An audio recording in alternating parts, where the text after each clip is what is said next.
Hello, everyone. Welcome to the annual Stelios Scholars reunion with the London School of Economics. The new normal, as you know, the hybrid event, which is some people in the room, and I'm delighted to say that we have something like 25, 30 people in the room in London, at the headquarters in London at 34 Othello Square, where Tracy is, you can see the audience, but also Tracy is at the speaker's desk where different people will be addressing you online, and another 15 now people zooming in. I'll give them a couple of more minutes to zoom in.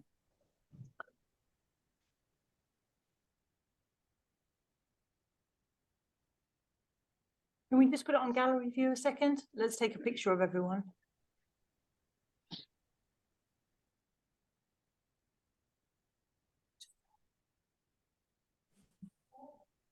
I was saying earlier that one of the things we're thinking of doing in 2025, which will be exactly 20 years since the first Stelios Scholar entered the London School of Economics, started studying at the London School of Economics, is perhaps to have another in-person physical reunion in Monaco like we did in 2016 or 2017, I'm not exactly sure, but we had a good one pre-COVID.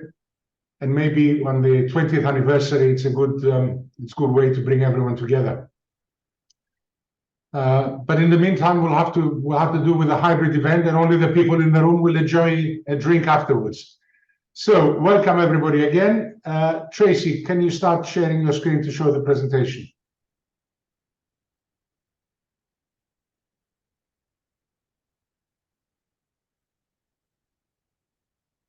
So we'll try and keep it to 45 minutes, and then the people at Othello Square may stay on and enjoy drinks and canapes. Next slide. Other than myself, and like most entrepreneurs, I'm going to talk about my business as well. I mean, self-promotion is a hallmark of an entrepreneur. But then we'll invite Professor Emma McCoy from the school to say a few words, and then 2 previous scholars and 3 current scholars.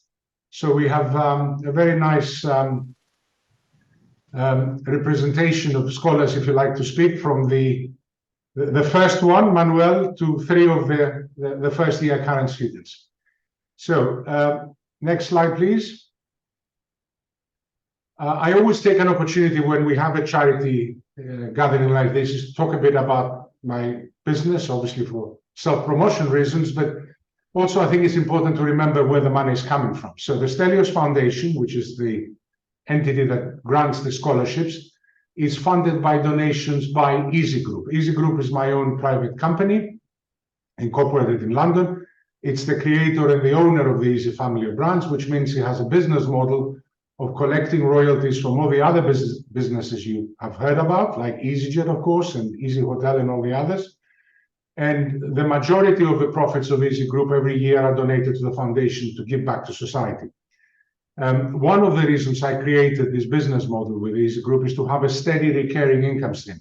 Royalties account for a lower but more predictable income stream, which enables me to fund the charitable work every year.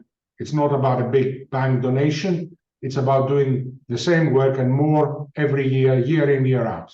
So we're here for the long run. So Tracy, can I ask you to play the video? It's 7 minutes, so I hope you'd bear with us.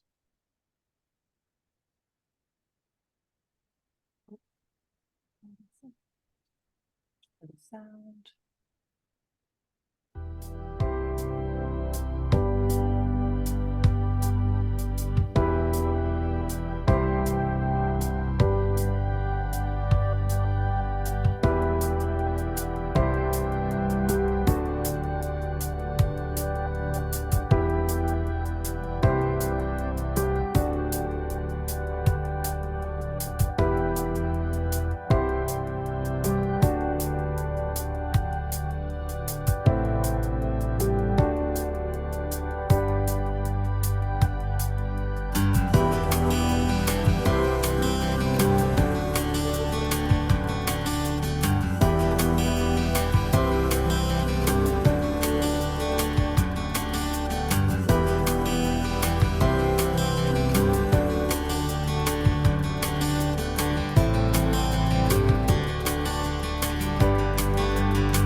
And this is really the heart of the operation. This is the call center.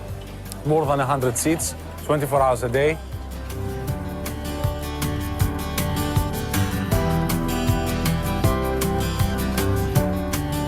With a successful business and a personal fortune behind him.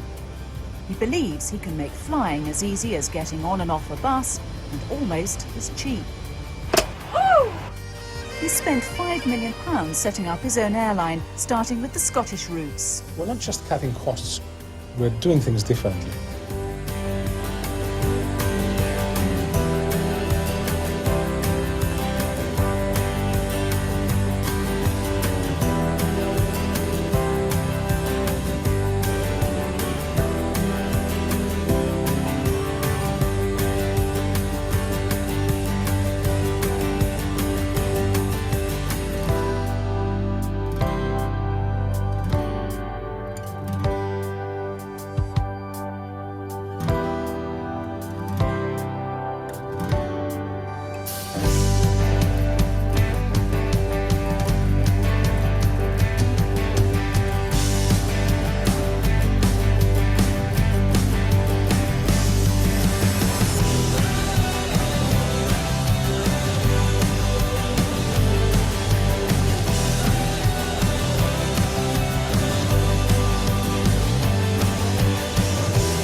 Now, Go isn't targeting EasyJet's routes, but that doesn't stop him from turning Go's launch into a publicity stunt.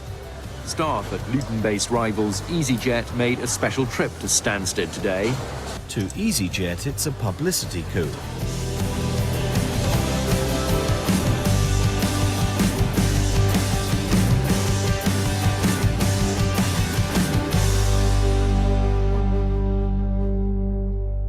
Needs to go to London to visit a doctor. So I'm giving them 5 tickets for her and the family to go and visit the doctor in London. Ευχαριστούμε πάρα πολύ. Να είστε καλά και περαστικά.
So thank you for your patience. One of the things on my to-do list for 2024, which is the 30 years since I started working on this brand, is to edit a shorter version. So we need to get it down to 4 minutes so more people can watch it.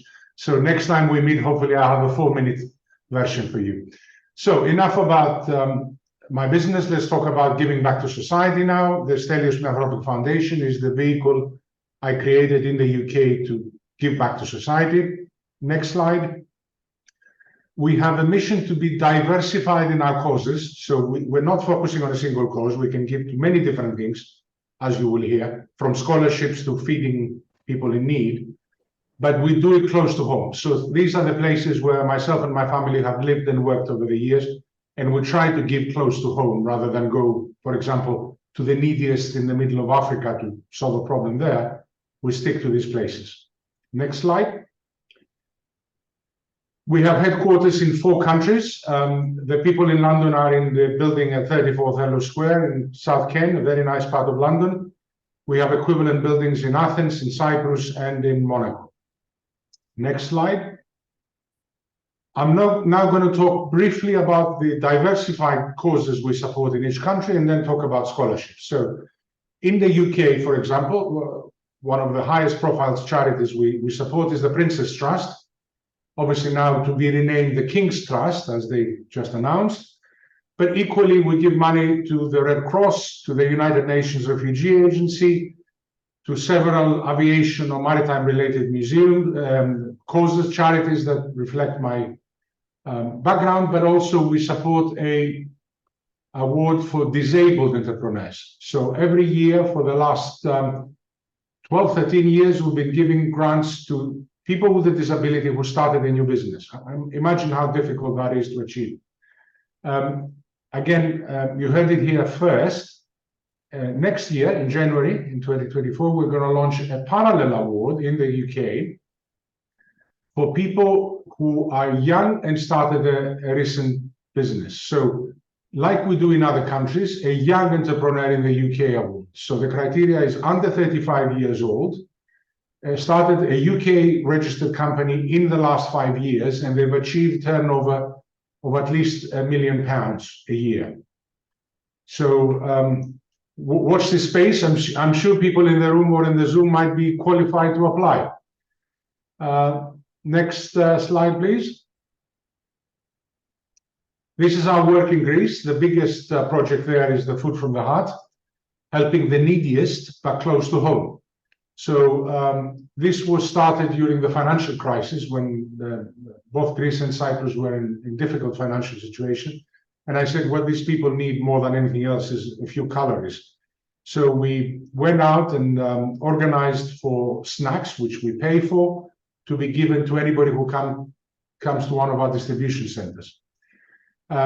Equally, we have entrepreneurship awards. We give to a range of charities, and also a flagship property in Athens we just opened this year, our conference hall in Plaka in Athens. Those familiar with the geography of Athens, this is a fabulous location, very central, and this is an iconic building that started operating again, and we give it to other charities to use for free.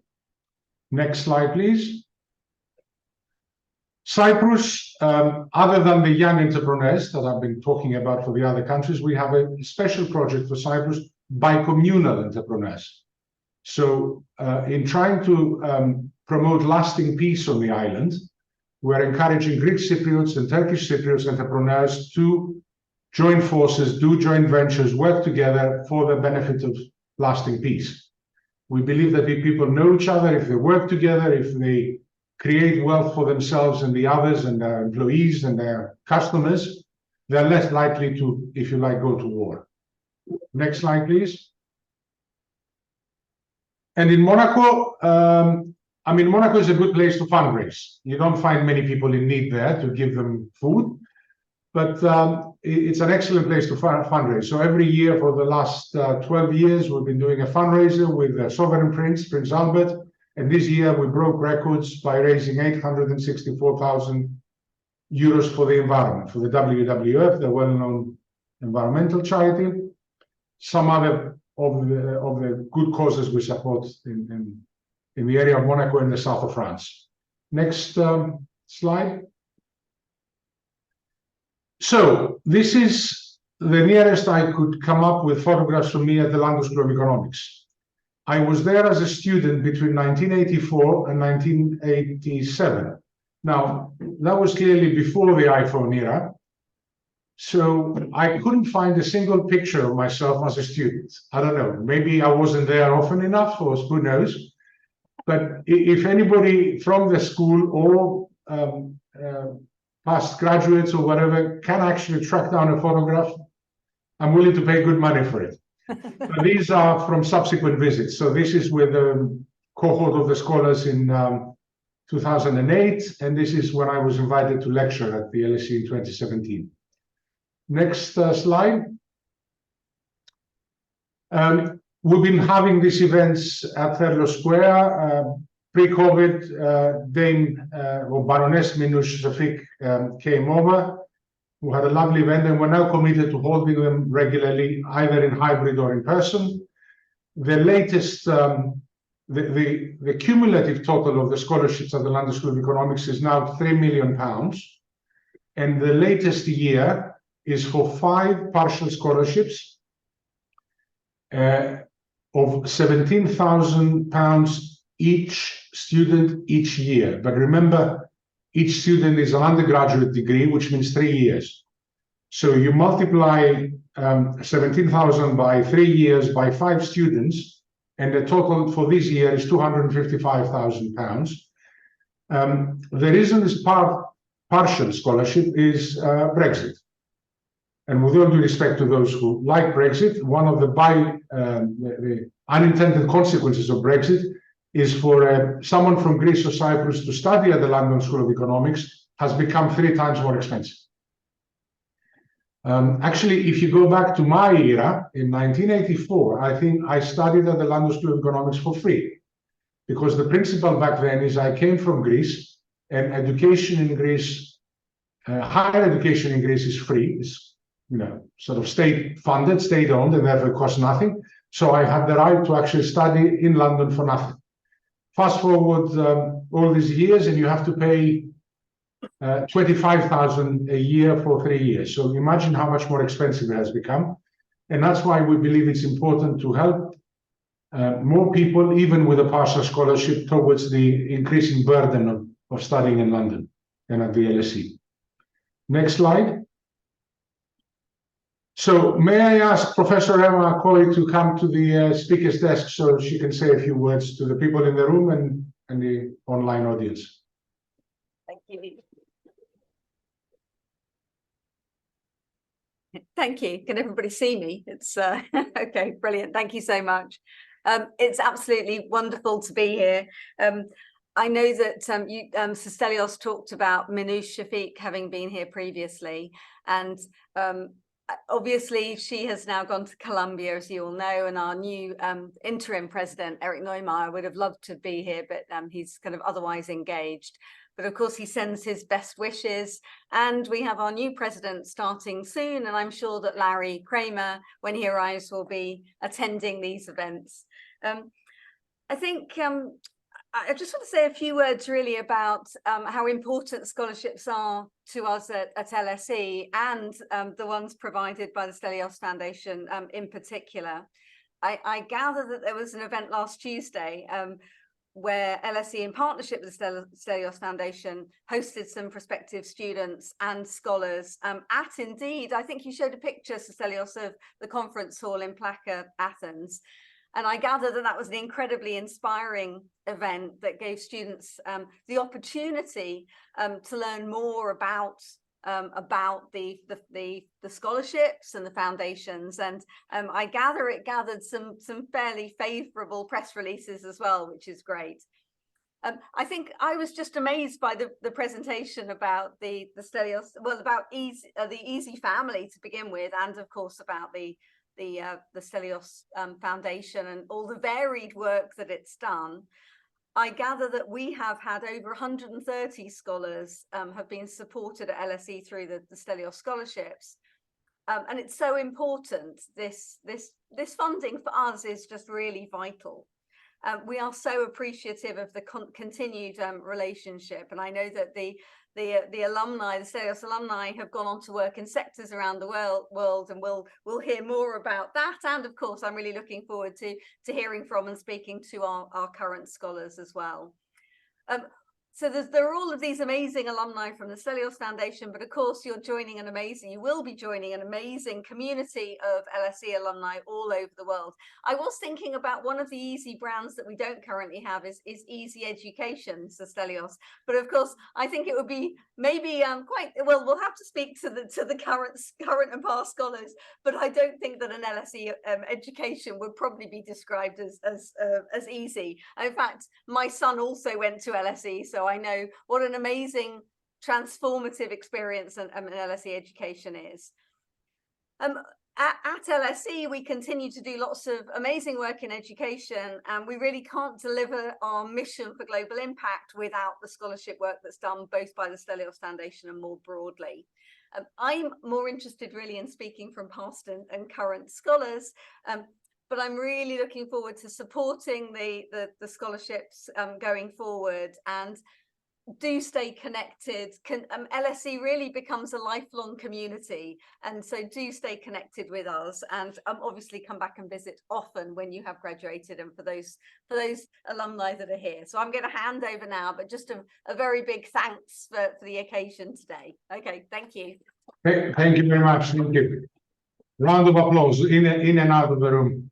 Thank you very much. With your permission, before we invite Manuel, I'm going to say two things about brands. First of all, the London School of Economics is an incredible brand in Greece. Arguably, it's stronger in Greece than it is in the UK, believe it or not.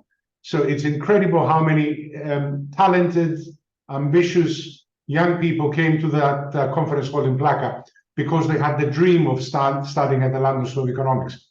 And that's exactly the position I was in at age 14, 15, where all of a sudden I said, I don't like education in Greece. I'm going to study my A-levels and go to the LSE. So it's a very strong brand in Greece. And the second thing is, I think education should be hard, not easy. So in terms of brand extension, maybe it should be hard education. So, Manuel, are you in the room? I'm here, yes. Yeah. Was your course at the LSE hard or easy? Well, I think it was definitely sort of a game to master. I didn't spend that much time in the library, but more in the 3 tons. But you know, what stuck, the quote that came to mind when you said, you know, which is of course true, that the LSE is such a great brand, and I've benefited from this, and I've named my firm after the street that houses the LSE. It sounded better than Houghton Street, Capital. You know, I think it was George Bernard Shaw, one of the founding fathers, who said the reasonable man, and of course you should say today men and women, accepts the world around him as it is, and the unreasonable man does not, and tries to change the world around him to fit his, I guess, or her beliefs. So all progress depends on the unreasonable man, entrepreneurs like your good self, Stelios. And yeah, and I think it's definitely been, I think, a great place to, you know, really broaden my worldview and then also launch a business, in my case, entrepreneurship and investing. But maybe I'll start at the beginning for those of you who don't know me. So I'm Manuel, or Manny for the English speakers, originally from Black Forest, Germany, grew up in a very small village outside a small town called Freiburg. And dad was an engineer, mom psychologist, or academics, had nothing to do with big business or global finance. And I was the middle of 3 brothers, so do with that information what you wish, but let's say I had to fight for attention, and was sort of the entrepreneurial, you know, ambitious, maybe slightly naive middle child, and had 2 big goals in life. One was to change the world for the better. The second was to make a lot of money, and, you know, quickly realized it's difficult, each of those, and even harder to combine it. Now, so I needed a plan. The first part of the plan was to swap the order around, a little bit more realistic, to make money first. Probably the right call. And the second part of the plan was to get some inspiration by people who actually done it and done both. And of course, Stelios has done both, and I really applaud him for that. And I try to follow in his footsteps. But you know, the good news was there are lists for this sort of thing. And the further, you know, good news was that the top spot on both lists was effectively the same person, was Bill Gates at the time. Depends how you of course, change the world for the better, being the biggest philanthropist. But I think it's a pretty good proxy. So it wasn't mutually exclusive. The bad news was I couldn't invent anything useful. I wish I had other talents and had foreseen the internet and so forth. I didn't. So I just settled for second or third best and came across a gentleman called Warren Buffett, the investor, who, I didn't know much about investing at the time, but I understood one important aspect of it, that if you can generate and sustain very high investment returns for a very long period of time, you actually don't need to start with very much, which suited me well. I had no money, lots of time. So I decided that could be a viable path. And then I got very lucky in that I did get the scholarship, which, I always joke, I'm a curious case where the Greek was paying for the German, so we returned the favor by now. But in all seriousness, it was a huge stroke of luck. I wouldn't have done it without it. And in my time, the fees were, I think, £1,500, but of course, there's cost of living. And I think we got a £5,000 scholarship. There was all the money in the world at the time, like literally. And my parents said, you're going to get the same amount of money your brother gets in Berlin, which is basically, a couple of €100 or so. So that wouldn't have been enough. And being in London allowed me to, follow my interests around, business, entrepreneurship, investing, not only in theory, but reading it all, which I did and continue to do, but in practice, working with and for practitioners. So I, basically ended up working every summer, but every free minute really in between as well, for practitioners in the investment business, first in investment banking, the Rothschilds, classic M&A, then 2 summers in private equity, one at Fortress, one at Blackstone. My entire second year, I rearranged my schedule, I remember vividly, so that I had only 3 days, classes and lectures and 2 days off. So I worked part-time as a sort of analyst at a long-short fund called AKO Capital. There are also a bunch of, at least part of the leadership is ex-LSE. Norwegian guys. The founder now runs the entire Norwegian sovereign wealth fund, Nikolai. He manages 1.5 trillion or so. And then I joined Goldman Sachs for my sins. The key with Goldman Sachs is to get more out of the firm than they get out of you. I met my wife at Goldman, so I can claim success. But I didn't join the investment banking part, but the internal investment team that managing the bank's proprietary capital. And then ultimately I was an entrepreneur. So I couldn't help myself. And in my late 20s, decided to strike on my own. And we invest predominantly in, we call them frontier and emerging markets. So, that's why when I'm not able to come in person, I'm probably on a plane somewhere. I did 14 overnight flights in September and flying to Cape Town on Friday night, which to be fair is also a pleasure. But yeah, so, that is basically Africa, Middle East, South and Southeast Asia, a bit of Latin America. And we do both public equities. So we buy stocks, branded companies for a long period of time. And we also do increasingly consumer internet companies and have started a venture business and had success in the slightly perhaps controversial but rather exciting field of Bitcoin and cryptocurrency, and coins are up. So if anyone has questions on Bitcoin, I'm happy to answer those. But in closing, so we haven't forgotten, or I haven't forgotten the important part of making the world a better place. Hopefully investing in poor countries is also making a contribution. It's for profit, but that is hopefully a good thing. But we've also, I think I've also donated some money to the foundation to fund a scholar too. Remember when we had the session here? But we set it up. We've given now a dozen or so scholars ourselves. My wife and I, we've got together with some other LSE friends, we started what's called the Pass the Torch Scholarship, which is at the LSE. I think we now got a dozen or so. Someone from correct me, but the idea was basically not to wait until you're very old to give back. We started this when I was still in my 30s. I'm now 39, so still the right side of 40. But start early. Even if you're starting small, it's better than nothing. And if someone also can't afford to give an entire scholarship, which sadly is very expensive now, you can give £1,000, you give £5,000, you can give £500, right? And you can just chip in. And then, of course, if you get wildly successful, we will know about that and start, picking your pockets maybe more forcefully. But that's what I do. And I'm really, really grateful, again, without the scholarship, just to also explain what is sort of the tail attached to this, right? I mean, I probably wouldn't have, most likely wouldn't have been in London, wouldn't have been, meeting my wife. We have 3 kids. We live around the corner and wouldn't have built a business, at least not this business. And so it's really interesting sort of how much what might have been a small, scholarship, a small decision, like there's a huge tail attached to this, right? And so I'm, eternally grateful for that, Stelios, and anything I can do to be helpful, useful, let me know. And of course, we look forward to seeing everyone over drinks as well. And then thank you for giving me the opportunity to share my story. Thank you, Manuel. Thank you. Well done. And good on you that you started giving back to society. I think that's very important to remember. Well done for your successes, but also for giving back. Marcin, are you in the room? Yes. Hello, good evening. Kalispera. Good evening. Dear Sir Stelios, Honorable Professor McCoy, distinguished guests, organizers, and fellow alumni and current students. My name is Marcin Mochnacki. I'm an alumni of Mathematics and Economics of the class of 2022. And I come from a small town, at least for London standards, in southern Poland called Gliwice. And I wouldn't be sitting here today with you had it not been for the generosity of Sir Stelios. I remember as if it was yesterday when I was opening the email from the LSE finance team to find the confirmation for the Sir Stelios scholarship. And it really felt like finding a winning lottery ticket. It has changed not only my life, but also my family's life forever, and will be forever grateful for that. Scholarship gave me the chance to seize every opportunity that was presented to me during my university. Firstly, I was able to participate in multiple events, conferences, get involved in student societies, specifically in the Polish Business Society, which I co-presided. And interestingly, there are multiple, I think, previous Stelios scholars who also held this position in the Polish society.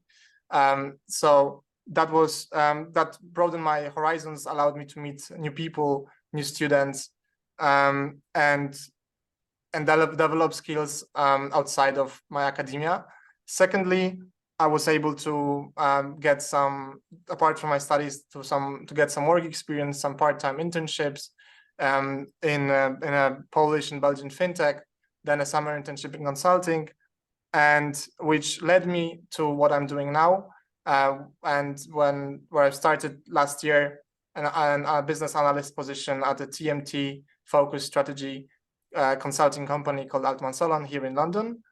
For the past year, I've worked on multiple due diligence projects, evaluating fiber data center tower companies, as well as assisted on a big UK mobile network operators merger.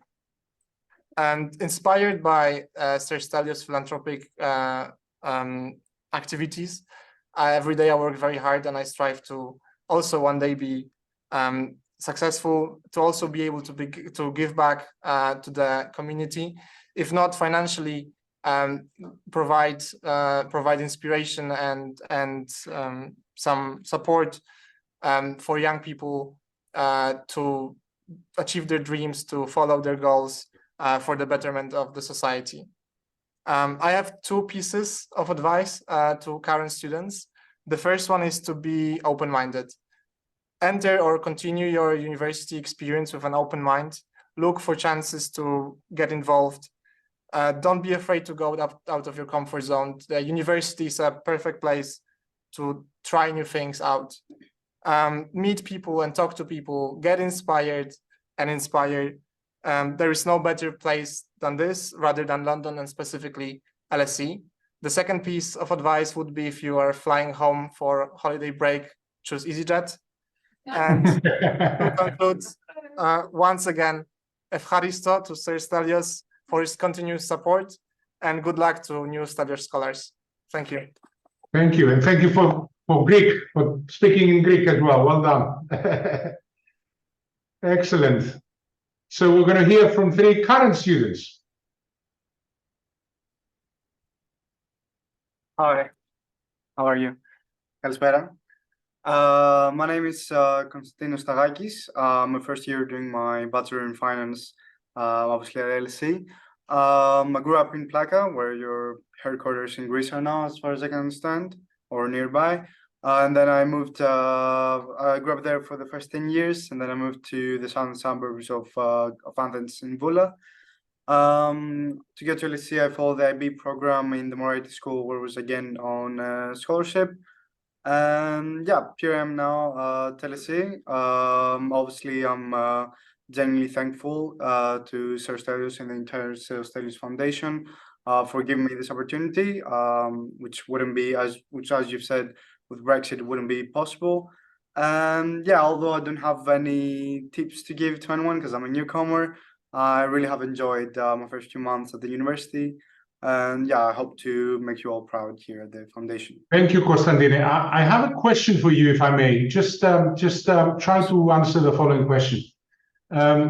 So when did you decide you wanted to go to the London School of Economics? I'm trying to go back to my youth and say, what was it at the age of 14 that possessed me and said, you know, I'm not going to go to the Greek university, I'm going to go to London. So when did you decide that? What did you do? I mean, you don't do A-levels anymore. It's called something else, isn't it? It's IB.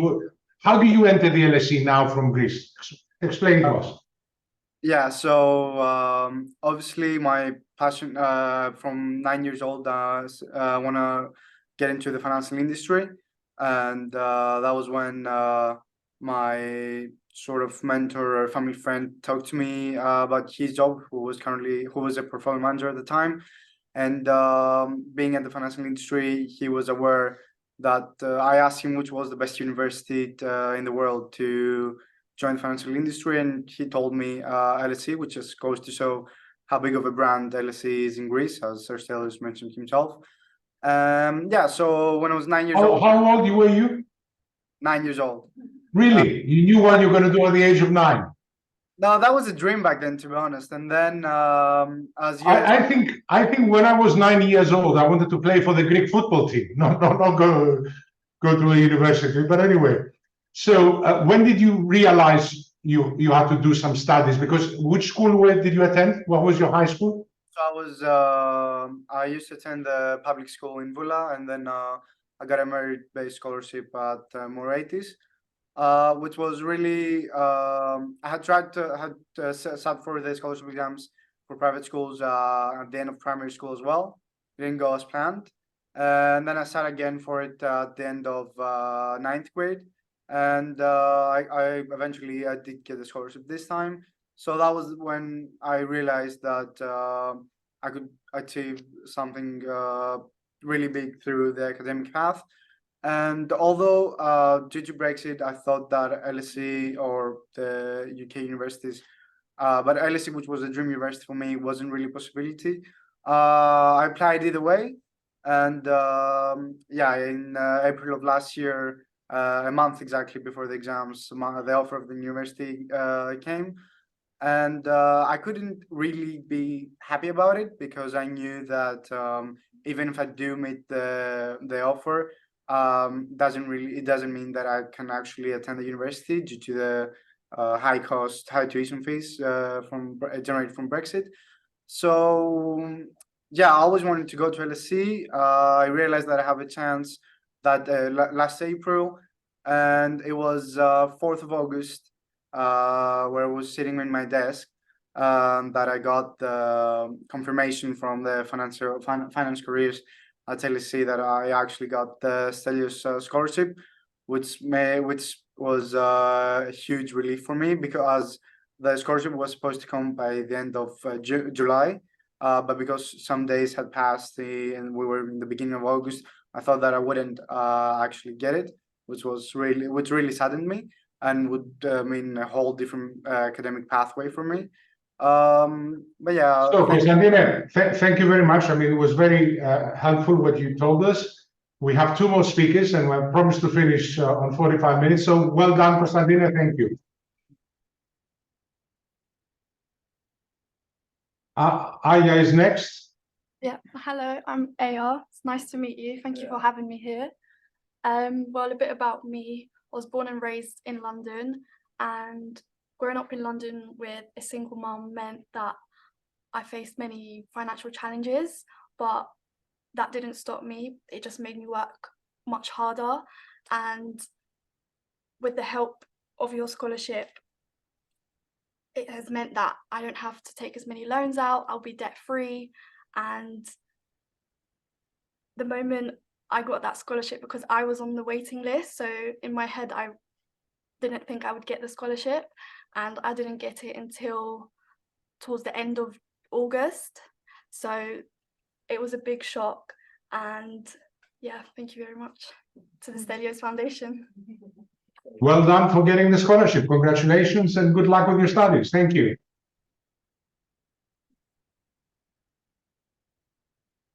Good evening, Stelios, and Kalispera from a fellow Greek. My name is Ioannis Gamalesos, and a bit about myself. I grew up just like Kostas in Athens. Fun fact, I actually met Kostas at a random party during the summer, and we actually discussed about universities, and we found out that we were going to LSE. We had both had an offer, and we texted about it, and we both got the scholarship in the same day. And we both texted each other about it. We were so ecstatic. It's truly an honor to have received such a scholarship, not just because, obviously, because of Brexit and the high fees. It is a great relief from a big burden. So you both go to the right parties in Athens, basically. Is that what it says? Where was the party? Dare I ask? Oh, it was a friend's party, mutual. Oh, okay. It wasn't actually yeah, but it is truly an honor, not just because of the relief from the financial burden of these really expensive tuition fees, but also because of the honor of the scholarship in itself. It's something really prestigious and something which I just, when I saw the message from the financial office, I was genuinely ecstatic. And a bit about my background, I grew up, both of my parents were civil engineers, but I had a little nudge from my grandpa, who was an economist, to go towards the field of economics. As somebody who wanted to both try something out in theory and in practice, I decided finance would be the best approach.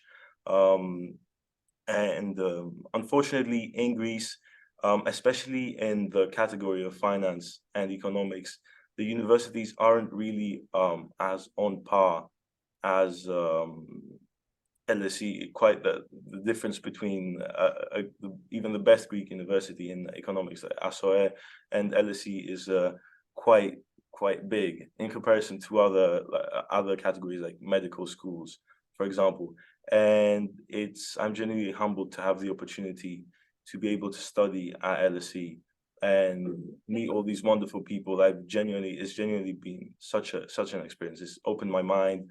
I've seen so many different opportunities, so many interesting personalities, met so many great people like yourself, and I'm really grateful for it all. So thank you very much. Appreciate it. Thank you, Yanni.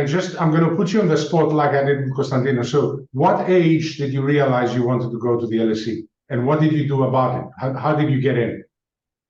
So, well, I was already going to do A-levels because it's something that my school offered. I was lucky enough.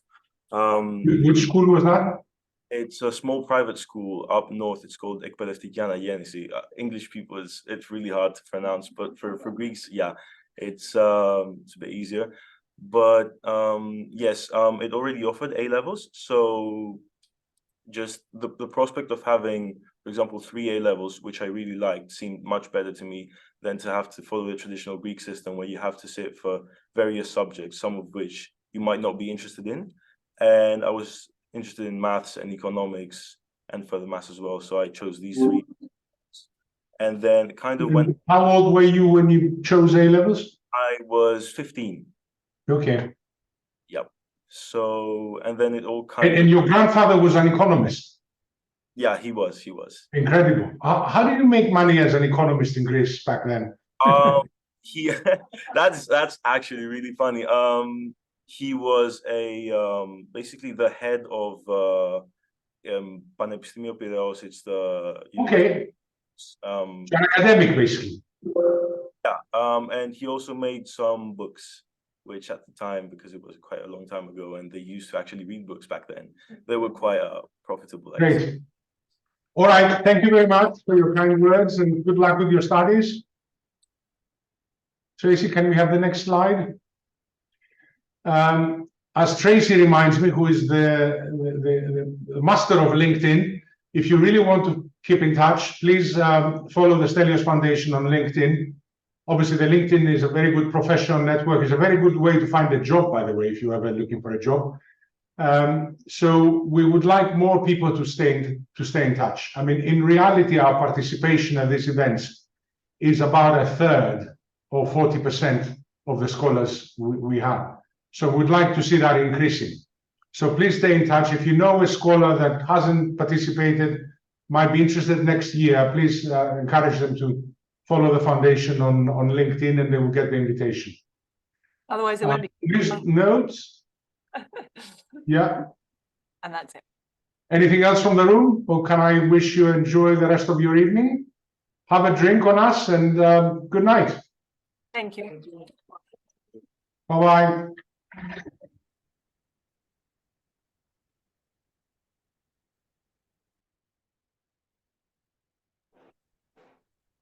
See you, Stelio. Take care. Bye.